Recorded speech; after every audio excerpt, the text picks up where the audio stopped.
In a statement posted on X, the Bureau of Democracy, Human Rights, and Labor, DRL, within the U.S. State Department, said, U.S.-UK relations share a mutual respect for human rights and fundamental freedoms. However, as Vice President Vance has said, we are concerned about freedom of expression in the United Kingdom.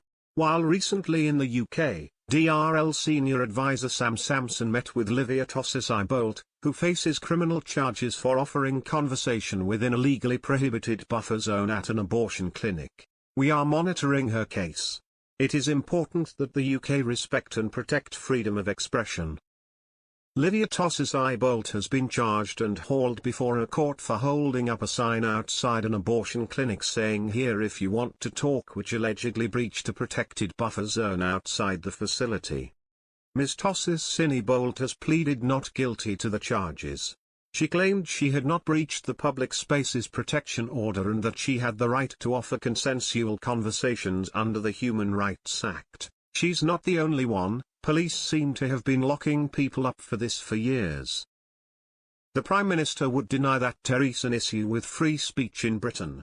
But I think he's wrong.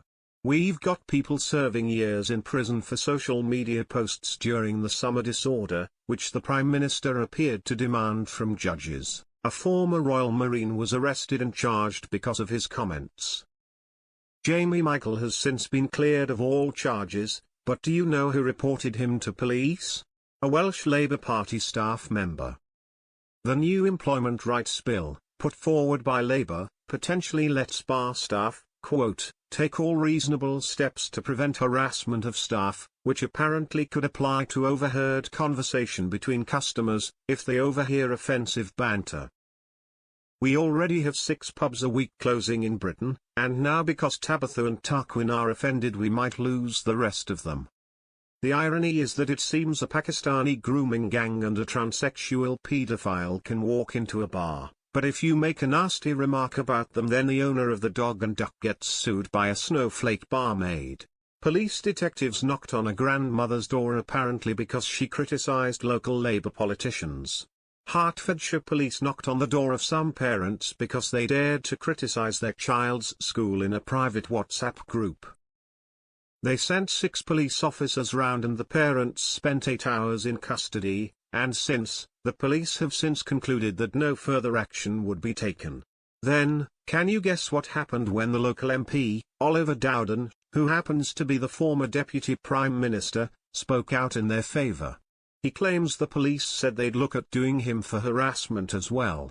And this is before we've spoken about the hate crime bill the SNP brought into force in Scotland, which could criminalise what you say in your own home.